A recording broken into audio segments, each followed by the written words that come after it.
चिंकू शहजाद को फोन किस पे है?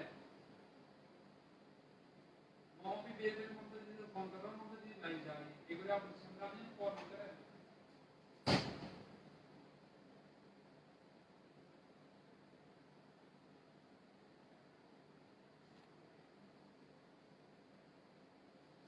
माफी चाहती हूँ सभी से।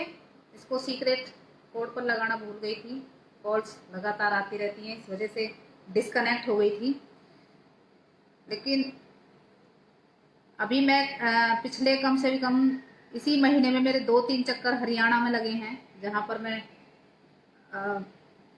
डीएसपी एसपी सबसे मुलाकातें करके आई। और वहां पर एक चीज देखने को मिली है कि वहां पर एक ऐसा खेल खेला जा रहा है कि चाहे दो सगी बहनें हैं, मतलब गुर्जर समाज की, खास तौर पर गुर्जर समाज की ही बेटियों को, बहन बेटियों को शिकार बनाया जा रहा है।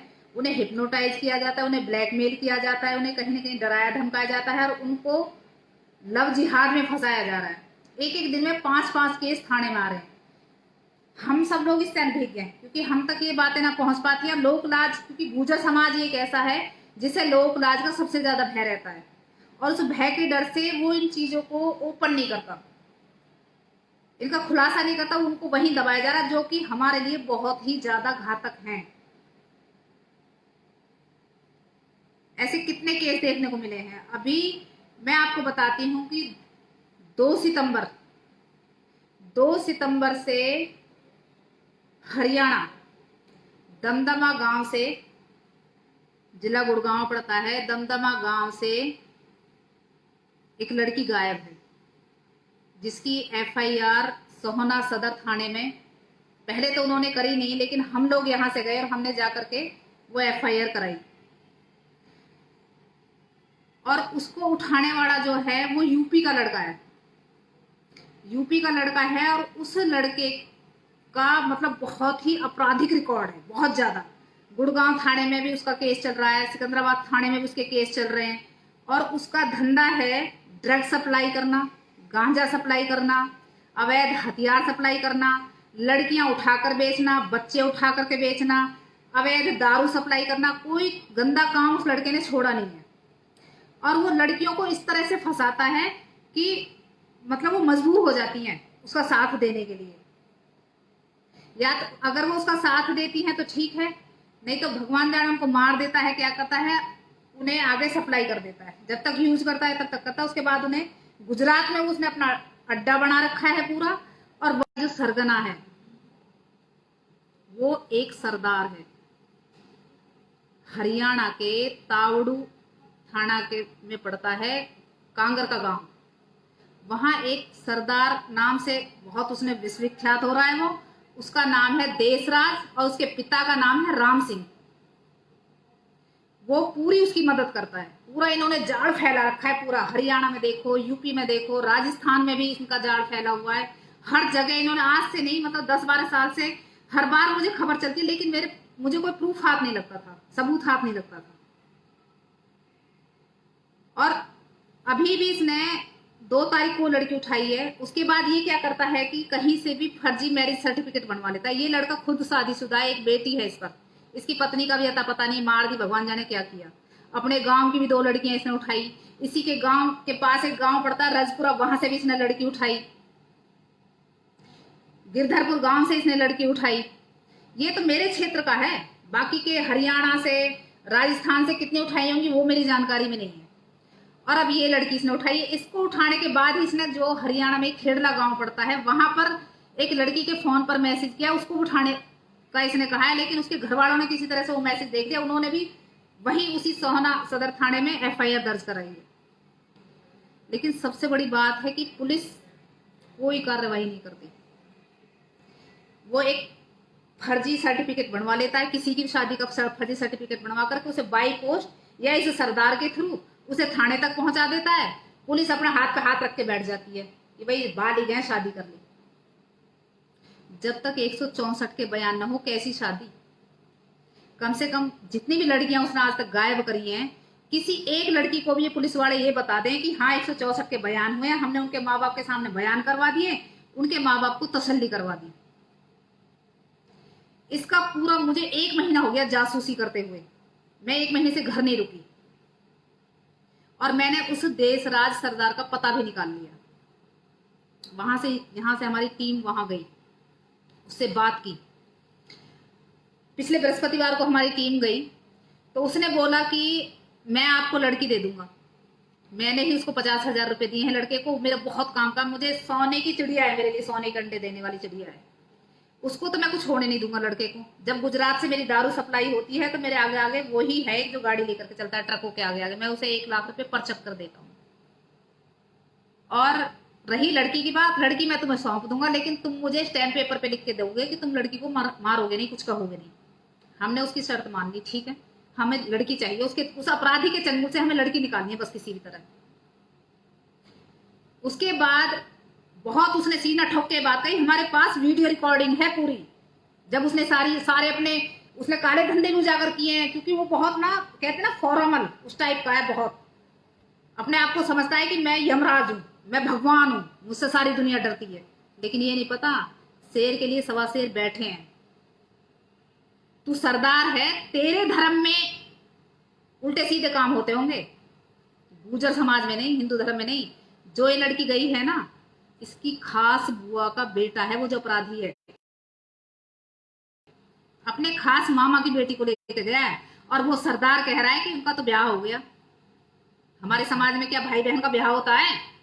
तेरे समाज में होते होंगे सरदार, तुम्हारे यहाँ पे लड़के वो तुम्हारे में होते हैं, मुसलमानों में होते हैं, हम में ये सब नहीं चलता। इसीलिए इन गुजरों की वजह से ही ये संस्कृति थोड़ी सी बची हुई है, नहीं तो इसका कब का पतन हो चुका होता। हमने उसकी ये शर्त भी मान ली, ठीक है। 3 दिन बाद, 1 हफ्ते बाद हमने उसको फोन किया तो उस बंदे ने फोन नहीं उठाया। हमने खूब पूरे दिन कॉल की, नहीं उठाया। मजबूरी में फिर हमें वहां पहुंचना पड़ा। उसने कुछ भी बहाना मार दिया, जी मैंने तो फोन दूसरे सिम में डाल ली, ये किया वो किया, मेरा पिताजी बीमार पड़ गया, मुझे 3 दिन की मोहलत दे दो, मैं लड़की आपको दे दूंगा। अब 3 दिन भी बीत गए, फिर उसने फोन उठाना बंद कर दिया। फिर जब हमने उसको मैसेज किया व्हाट्सएप पे तो बोलता है जी मेरा तो खेती बाड़ी का काम है और तुम ढूंढो, मुझे कहीं मिलेगी तो मैं बता दूंगा। मतलब हर बार वो बयान पलटता है। पूरी वीडियो रिकॉर्डिंग्स, पूरी रिकॉर्डिंग्स उसकी हमारे पास है। अब जब उसको टाइट लिया हमने कि भाई लड़की या तो उनके काले कारनामे जान गई या तो उसने कहीं मरवा दी वो, क्योंकि वो अगर हमें सौंपेगा लड़की तो हो सकता है लड़की उनके सारे कारनामे उजागर कर दे। पता नहीं उसने तब क्यों बोला कि मैं लड़की 8 दिन में आपको दे दूंगा। अब बिल्कुल क्लियर उसने हाथ खड़े कर दिया और धमकी दी है। आज उसने मुझसे इतने गंदे शब्दों में बात की है कि अगर मैं वो रिकॉर्डिंग आप लोगों को सुना दूं तो पता नहीं क्या तहलका मचेगा। इतनी गंदी भाषा उसने यूज की है और सीधी उसने वार्निंग दी है पूरे परिवार को जान से मारने की। लेकिन देश राज तू नहीं जानता, मैं इस संगठन में जुड़ी हूं, राष्ट्रीय वीर गुर्जर सेना चाहिए चाहे कुछ भी, जितने भी संगठन है सारे समाज के लिए काम कर रहे हैं। और मैं ममता भाटी, उस तक ये वीडियो जाएगी जरूर। मैं ममता भाटी इतना आश्वासन तुझे जरूर दे सकती हूँ कि गुर्जर समाज पूरा मेरे साथ आएगा। और अब तो मेरा एक ही मिशन है कि मुझे तेरे जो पाप का घड़ा तेरा भर चुका है, ये पाप का घड़ा फोड़ना है, तेरे इस काले धंधे को चौपट करना है, सब लड़कियों को तेरे चंगुल से मुक्त करवाना है जिनसे तुम काले धंधे करवा रहे हो। सब नाबालिग बालिग सबको छुड़वाना है तेरे उससे। और रही मरने मारने की बात, मैं दिन में 10 बार अपनी मौत को याद करती हूँ। जो इस दुनिया में आया उसे मरना है, कोई अमर नहीं आया, इसमें कोई बड़ी बात नहीं। मैं मरने से बिल्कुल नहीं डरती, पर तुझे तेरी औकात याद दिला के छोड़ूंगी। इसीलिए इसी हफ्ते के अंदर अंदर मैंने विचार किया है कि हम एक पंचायत वहां रखते हैं, ताकि उसके आसपास सारे गुर्जरों के गांव हैं, सब उसमें सपोर्ट करें। मैं इसी राष्ट्रीय गुर्जर सेना के पेज के माध्यम से ही दिन समय निश्चित करके बताऊंगी। उसे दिखाना है, उसने कहा है कि मेरे गांव में कोई गुर्जर घुस नहीं सकता। मैंने उस सरदार को मैं इस पेज के माध्यम से कहना चाहती हूँ कि गुर्जर ही हैं, अगर तू इनकी बहन बेटियों को लव जिहाद वाला काम करवाएगा, धंधा करवाएगा, ये तेरा टारगेट है गुर्जर समाज की लड़कियां, तो ये गुर्जर तेरी बोटी बोटी नोच के खा जाएंगे। मुझे पता है इसमें पुलिस कुछ नहीं करेगी। सारे सबूत हमने दे दिए। इस जसविंदर उर्फ खन्नू है उस लड़के का नाम, जो लड़कियों को उठाता है, फंसाता है। मैं उसकी फोटो अपलोड करूंगी पेज पर, नंबर सारे, देशराज का भी नंबर अपलोड करूंगी, दोनों नंबर जिनसे उसने इतने गंदे गंदे मैसेज मेरे पास भेजे हैं, इतनी भद्दी भाषा यूज करी है कि मैं यहां नहीं, मैं अपनी जबान गंदा नहीं कर सकती उसको बोलकर। और जो मारने की धमकी दे रहा है, उसके घर जाऊंगी। मेरी आप सबसे हाथ जोड़कर विनती है, मेरा साथ दीजिएगा। मैं उसके घर जाऊंगी, देखती हूँ कितना दम है उसमें। मैं इस पेज के माध्यम से कह रही हूँ, जितने तेरे पास देशराज हथियार है ना, सब में तेल लगवा के रख ले। जितनी पुलिस फोर्स खड़ी करनी है, जितने तुझे बाउंसर खड़े करने, खड़े कर ले। तुझे दिखाऊंगी कि गुजरी, जिन गुजरियों को तू गलत राह पे लेके जा रहा है ना, गुजर के बच्चों को, गुजरी में कितना दम है। तुझे तेरी औकात दिखाऊंगी तेरे गांव में ही आकर के। भरी पंचायत में तुझे जूतों की माला ना पहनाई ना, तो मैं भी गुजर से पैदा नहीं। मेरा एक ही मिशन है, मैं मरने के लिए तैयार हूं, मुझे कोई फिक्र नहीं है, मैं जेल काटने के लिए तैयार हूं। लेकिन तेरी ये जो गंदी लंका है ना, इसमें आग लगा के छोड़ूंगी। सारी लड़कियों को मुझे मुक्त करवाना है तुझसे। जो तू गोड़े फेंकता है ना बड़ा बड़ा करके जेलों में, स्कूलों में, कॉलेजों में फेंकता है, तेरा ये पूरा व्यापार मुझे चौपट करना है तुझे। जो तुझने बड़े फोड़ के बोला है ना वीडियो में, मेरा दारू का धंधा है, मेरा ड्रग्स का धंधा है, मुझे कोई नहीं रोक सकता, मेरी ये है, मेरा वो है। तुझे तेरी औकात दिखानी है, और वो भी तेरे गांव के अंदर घुस के। पूरा गुजर समाज पंचायत करेगा वहां पे। पता नहीं, मुझे नहीं पता कि वो लड़की मार दी इन्होंने कि जिंदी है। वो इसके लिए, इसका ड्राइवर का काम करता है, बहुत दिन से इसके साथ काम कर रहा है वो, इसलिए उसको तो, लड़के को तो कुछ होने नहीं देगा। पर भगवान जाने उस लड़की के साथ इन्होंने क्या किया है। पुलिस टच से मस नहीं हो रही है। एक फर्जी टुकड़ा इन्होंने, फर्जी सर्टिफिकेट का, पुलिस के पास भेज दिया थाने में। पुलिस अपना हाथ पे हाथ रख के बैठी है, बालिग है, ब्याह कर दिया, भाई बहन ने ब्याह कर दिया। हमारे समाज में भाई बहनों के ब्याह होते हैं क्या? हमारा समाज देता है इसको अनुमति? मतलब कहाँ लेके जा रहे हैं हमारे समाज को? सबका टारगेट ये गुजर ही क्यों है? इसलिए मेरी गुजर समाज से सबसे अपील है कि जिस तरह से आपने अमन फैसला के लिए आप एकत्रित हुए, इकट्ठे होकर के आइए, यहाँ भी आइए। यहाँ पे किसी की बहन बेटी का सवाल है, क्योंकि ये एक ऐसा वायरस का काम कर रहा है। ये दो खास बहनों को भी एक साथ उठा लेता है। ऐसे ऐसे केस वहां थानों में, इन्होंने हरियाणा में तो पूरा परचम अपना, इतना वायरस ऐसा जहर फैला रखा है इन्होंने कि हाथ धोके पड़े। और सारी, अभी तक 17 लड़कियां मेरी नजर में जो इन्होंने उठाई हैं, और सारी ही गुजर की हैं। लेकिन ना तो पुलिस कहीं कुछ करने को तैयार है। हमारे गुजर समाज में एक सबसे बड़ी मुसीबत तो ये है कि लोक लाज के भैंसे ना थाने तक पहुंचते हैं, उसको उजागर नहीं करते हैं। अरे पंचायत नहीं करनी, बेइज्जती हो जाएगी।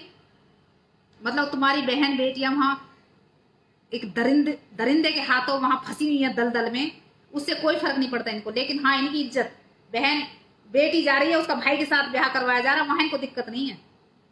लेकिन उसको ओपन करेंगे, सबके सामने आ जाएगी, तो बेइज्जती है इनकी। किसी भी केस को दबाइए मत इस तरह का जो है, क्योंकि हमारे समाज में जो बहन बेटियां हैं घर से बाहर कम निकलती हैं, जागरूक कम है। जब उन्हें थोड़ा सा फ्रीडम मिलती है, थोड़ी सी उन्हें आजादी मिलती है, तो वो चंगुल में फंस जाती है ऐसे दरिंदोगे में। और उसके बाद घर वाले बैठ जाते हैं हाथ पे हाथ रखकर, और ना जाने उन बेचारियों पर क्या क्या बीतती है, क्या क्या उनके साथ होता है, भगवान जाने। लेकिन अगर इस देश राज को पुलिस ने उठाया, उस जसविंदर उर्फ खन्नू को पुलिस ने उठा लिया, और इन थोड़ी सी सख्ताई से इनके साथ पूछताछ की, तो मैं कहती हूँ इंटरनेशनल लेवल का केस निकलेगा। ये जाल, पूरा गैंग जो इन्होंने बना रखा है, हर जगह इन्होंने एक ऐसी बीमारी फैला रहे हैं। ये ड्रग्स की सप्लाई करना, अवैध दारू की सप्लाई करना, अवैध हथियारों की सप्लाई करना, लड़की, ये तो चलो एक अलग चीज होगी, लेकिन बच्चों को उठा करके बेचना, लड़कियों को उठा करके बेचना, उनसे गलत धंधे करवाना की दुनिया में ये। सबसे पहले इसने बहुत कम उम्र में एक 90 लाख का ट्रक लूट रहा था तांबे के तारों का। उसके बाद तो फिर इसने कोई दुनिया का काला धंधा, कोई काला काम छोड़ा ही नहीं। हर थाने में इसकी सेटिंग रहती है।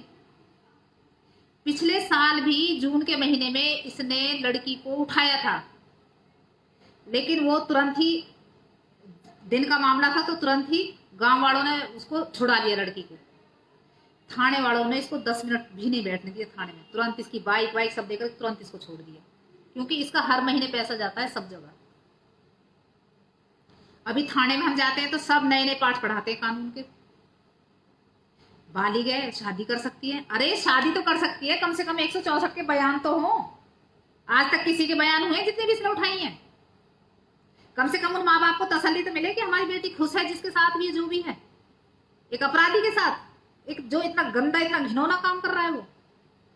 इसने अपने गांव की 2 लड़कियां उठाई, अपने बहन की ननंद उठाई, जो इसके साथ पार्टनर था काम में उसकी बहन उठाई। इसने किसी को नहीं बख्शा, किसी को भी नहीं। और अंत में तो इसने इतना गंदा काम किया है कि खास बहन को उठा लिया, ब्लड रिलेशन जो खून का रिश्ता है उसको। कितना कितना गंद है ये साफ होनी चाहिए या नहीं? पुलिस उठाती नहीं, पुलिस नए नए कानून बताती है। मैं चक्कर काट काट के मैं डीएसपी से, एसपी से, हरियाणा का मैंने कोई नहीं छोड़ा। और जो मेरे गुर्जर समाज से हैं, बड़ी उम्मीद के साथ मैं गई कि मेरे गुर्जर समाज से हैं तो थोड़ी बहुत शायद उन्हें हमदर्दी आएगी, लेकिन सब पल्ला झाड़ लेते हैं कि नहीं हम कानून से बंधे हुए हैं। मतलब इन चीजों के लिए तो कानून है, लेकिन ऐसे निकम्मों के लिए, ऐसे गंदे लोगों के लिए कोई कानून नहीं है। उनके लिए कहीं कुछ नहीं है। उन पर क्यों नहीं कर रहे? उसकी माँ शामिल है इसमें सबसे, उसके परिवार में उसके 2 भाई और है। और अभी 3 महीने पहले अपने बाप को सरेआम मारा उसने, दोपहर को भरे गांव में मार करके और पास जा रही नहर में बहा दिया। लेकिन लोगों के अंदर ऐसा खौफ बैठा रखे, कोई उसके खिलाफ बोलता ही नहीं। पता नहीं किसके बच्चे को उठा ले, किसकी बहन बेटी को उठा ले, ऐसा खौफ इन लोगों ने बैठा रखा है दोनों ने। उसकी भी एफआईआर की कॉपी मेरे पास है, जो नामजद रिपोर्ट इसके भाइयों ने लिखवाई है। इसके छोटे भाई की जो मिसेज है, जो घरवाली है, सारे कारनामे वो ऐसे बताती है, बेचारी डर के वो अंदर खुद लॉक करके सोती है कि पता नहीं कब मेरे बच्चों को, मेरी बेटी को, मेरे बेटे को उठा के ले जाए। इसका कोई भरोसा नहीं है। बताइए ऐसे का क्या किया जाए? आप ही मुझे सलाह दो कि क्या करें। क्या मैं डर के बैठ जाऊं? मैं तो डर के नहीं बैठूंगी। मुझे अगर उसी के हाथों मेरी मौत लिखी है तो कोई नहीं, मैं तैयार हूं मरने के लिए। ऐसी गंदगी को साफ करने के लिए अगर मुझे अपना बलिदान भी देना पड़े तो मैं तैयार हूं। लेकिन मेरा मिशन जब तक रहेगा, जब तक मेरे शरीर में प्राण है और जब तक मैं इनकी इस गंदी लंका का दहन नहीं कर देती। गुर्जर समाज पर मुझे पूरा यकीन है, पूरा भरोसा है और मैं गर्व करती हूँ कि मैं गुर्जर समाज में पैदा हुई, कि आप जरूर मेरे साथ आएंगे। मैं पूरा एड्रेस, पता और पंचायत की दिनांक, समय सब निश्चित करके दूंगी। मेरी आप सभी भाइयों से हाथ जोड़कर विनती है, आप जरूर आइएगा, ताकि ऐसे गंदे लोगों का हम बहिष्कार कर सकें, उनको उनके जहां उनकी सही जगह वहां तक पहुंचा सकें। कानूनी तरीके से चलेंगे बिल्कुल। मैंने सीएम विंडो पे भी फाइल लगवा दी है, जितने भी इनके काले कारनामे थे सब हमने निकलवा लिए हैं। जो इसका गुड़गांव में अवैध हथियारों का केस चल रहा है, जो इसने भी एक एफआईआर खेड़ला वालों ने करवाई है, वहां की लड़की को उठाने की धमकी दी है, सब हमने, जो इसके पिता की हत्या का केस है सब निकलवा लिए हैं। और एक मैं कमिश्नरी में भी हम लोग कल या परसों में लगाएंगे जाकर के। हमारा पंचायत करने का विचार कल था, क्योंकि वो धमकी पे धमकी दिए जा रहा है और मुझे दिखाना है उसे कि तू कुछ भी नहीं है, कुछ भी नहीं है, तू सिर्फ एक कुत्ता है जो भौंक रहा है। और जब शेर और शेरनी वहां आएंगे ना, गुजर, पता नहीं किस ब्रिज में तुझे कहीं छुपने को जगह नहीं मिलेगी। कमिश्नरी में भी एप्लीकेशन लगाएंगे, हाई कोर्ट में भी लगाएंगे, लेकिन इसका पर्दाफाश करवा के ही रहना है, तभी मुझे दम देगा। मुझे पूरा 1 महीना हो गया इसी केस में। मैंने कहीं कोई गुजर आईएएस ईसीएस नहीं छोड़े, सब जगह मैंने कोशिश करी। जितने भी समाज सेवी हैं, जो टॉप के बोलने वाले हैं, सबके पास में जा करके सबसे मैंने रिक्वेस्ट करी है। कहीं से मुझे आशा मिली है, कहीं से निराशा मिली है, लेकिन कोई नहीं। मुझे पता है कि मेरा समाज हमेशा सही चीज के साथ खड़ा रहा है और इस वायरस को, इस लव जिहाद जैसी चीजों को हम अपने समाज में नहीं घुलने देंगे, क्योंकि एक गुर्जर समाज ऐसा है जिसकी वजह से भारतीय संस्कृति थोड़ी सी बची हुई है। उसको हम खत्म नहीं होने देंगे किसी भी कीमत पर। बार बार धमकी देता है कि आओ थाने में, आओ यहाँ तुम्हारे खिलाफ एफआईआर कराता हूँ, और गालियां तो ऐसी ऐसी दी हैं कि अगर आप भाई लोग वहां आएंगे तो वहां पंचायत में लाउड स्पीकर लगा कर तब चलाऊंगी उस जो इसने वॉइस मैसेज मुझे भेजे हैं। मरने का भाइयों मुझे कोई डर नहीं है। मैं हकीकत यही है कि मैं दिन में 10 बार अपनी मौत को याद करती हूँ, मुझे मरने से डर नहीं लगता। मुझे जेल, अगर अच्छे काम के लिए जेल भी जाना पड़े तो मुझे कोई फर्क नहीं पड़ता। मेरे बच्चे सक्षम हैं, वो उन्हें पता है, वो पूरी तरह से मैंने उनको परिपक्व कर दिया हर चीज से कि अगर मैं ना रहूं तो कोई भी ना रहे तो तुम्हें कैसे जीना। इसलिए मुझे डर नहीं है किसी चीज का कि मेरे बच्चे अकेले रह जाएंगे, मैं जेल चली जाऊं किसी। लेकिन इसका पर्दाफाश होना बहुत बहुत जरूरी, क्योंकि एक सरदार है, सिख है, और कहीं ना कहीं सरदारों से हम सेवा भाव सीखते हैं, दान पुण्य करना सीखते हैं। ये कैसा सरदार है? मेरी तो जितने भी सरदार भाई भी अगर कहीं हैं, मुझे सुन रहे हैं, जितने सिख भाई हैं, वो भी हमारे साथ हैं समर्थन में। बदनाम कर रहा है आप लोगों को। ये कैसा सरदार है? ये धर्म परिवर्तन करवा रहा है। क्रिश्चियन है, वो हिंदू की लड़कियों को धर्म परिवर्तन करवाते हैं। मोहम्मदन देखो, वो धर्म परिवर्तन। अब ये सरदार भी उतर आए, सिख भी इसी काम को उतर आए, और कोई काम बचा ही नहीं दुनिया में है। धर्म परिवर्तन करवाएंगे अपने रीति रिवाज से। हमारे यहाँ तो नहीं, हमारे यहाँ तो माँ दादी तक के गोद बचाए जाते हैं, भाई बहन तो बहुत दूर की बात है। ये कैसी गंद फैला रहे हैं समाज में हमारे में? कहाँ लेके जा रहे हैं हमारे समाज को ये? क्योंकि हमारी समाज की जो बहन बेटियां हैं बहुत इज्जतदार हैं, बहुत अपना सीधा स्वभाव रखती हैं, तो तुम उन्हीं को फंसाते चले जाओगे, उन्हीं को चंगुल में लेते चले जाओगे। तुम्हारे इरादे सरदार जी कामयाब नहीं होने देंगे हम, किसी भी कीमत पर नहीं। हम अपने मिशन पर डटे रहेंगे। सभी भाइयों से मैं फिर एक बार अपील करती हूँ कि आप इस मिशन में मेरे साथ आए, मुझे आपके साथ की जरूरत है। कृपया करके मैं बिल्कुल कानूनी तरीके से चलूंगी, कोई ऐसा इलीगल काम नहीं करूंगी कि जिसकी वजह से आप लोगों को ये सुनना पड़े कि आप गलत चली। नहीं, लेकिन मैं डरूंगी नहीं किसी भी कीमत पे। मुझे कोई धमकी देगा जान से मारने की, मैं पीछे नहीं हटूंगी। मुझे कोई धमकी देगा मेरे परिवार को जान से मारने की, मैं पीछे नहीं हटूंगी किसी भी कीमत पर। तरीके से चलूंगी, सारे सबूत मैं वही पंचायत में लेके आऊंगी, इसके खिलाफ जितने भी सबूत हैं। मुझे नहीं पता ये लड़कियों को क्यों ऐसा ब्लैकमेल करते हैं, क्यों ऐसा मजबूर कर देते हैं कि वो बिल्कुल इन्हीं के रंग में रंग जाती हैं, इन्हीं के अपराधों की दुनिया में वो रंग जाती हैं। हो सकता है इसको भी हिप्नोटाइज भी करते हैं, तांत्रिक विद्या भी ये करता है। बुलंदशहर में कहीं किसी तांत्रिक के पास जाता है, तांत्रिक विद्या भी करता है। अक्सर लड़कियों को एक चॉकलेट खाने के लिए देता है, उस चॉकलेट में ड्रग्स डालता है, भगवान जाने क्या डालता है। उन लड़कियों की उल्टे सीधे फिल्में बना लेता है, उल्टे सीधे फोटो खींच लेता है उनके साथ, उनको वायरल करने की धमकी देता है। लेकिन मैं अपने समाज की बहन बेटियों से, अपने देश की बहन बेटियों से मेरी अपील है कि आप ऐसे किसी के चंगुल में ना फंसें, क्योंकि एक फंसेगी। अगर आप एक फंस गई और एक ने समाज के भय से, डर से अपने आप को इनके हवाले कर दिया, तो आप कहीं ना कहीं समाज के साथ, देश के साथ गद्दारी कर रही हैं। बिल्कुल भी किसी को डरने की आवश्यकता नहीं है। कानून अब बहुत सख्त है, और कानून में बहुत सी ऐसी चीजें हैं कि जो आपको, हर चीज को आपकी को गुप्त रखा जाएगा। अगर कहीं इसने आपको ब्लैकमेल कर रखा है, धमकी दे रखी, परिवार को भी, उन बहन बेटियों के परिवारों को भी जान से मारने की धमकी देता, कहीं डरने की आवश्यकता नहीं है। जो इस दुनिया में आया मरने के लिए आया, सबको मरना है, मुझे मरना है, मेरे बच्चों को मरना है, सबको मरना है। जो पैदा हो रहा है उसको मरना है, तो मरने से तो किसी को डरने की आवश्यकता है नहीं।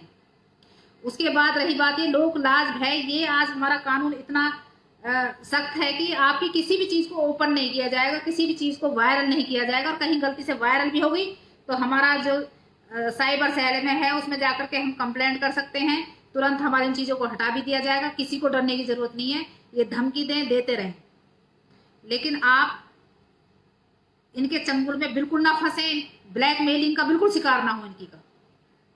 सजग रहें सब। मैं आप सभी भाई बहनों से कहती हूँ कि मैं अभी उसका नाम, फोटो, उस जो ताउड़ू के कांगर का गांव का जो सरदार है उसका भी नाम, फोटो, उसका सब कुछ मैं इस पे वायरल करूंगी। और अगर आपको ये कहीं दिखते, ये जसविंदर उर्फ खन्नू नाम का अगर कहीं भी बंदा आपको दिखता है, तुरंत जितना भी उसको पकड़ लें तुरंत वहीं, और नजदीकी थाने में दे दें बस। बहुत शातिर माइंड है, बहुत शातिर, उल्लू है एक तरह से। रात को चलता है, दिन में तो घर से बाहर निकलता ही नहीं है, जितना भी उसके बारे में मैंने जानकारी हासिल करी है। और कहते हैं कि उसकी आंखों में भी जादू है, आंखों से लड़कियों को पटा लेता है वो, पता नहीं भगवान जाने। हम तो कहते हैं हमारे सामने आके बैठे, हम 2 घंटे आंखों में आंखें डाल के बैठेंगे, देखें हमें कैसे पटा ले।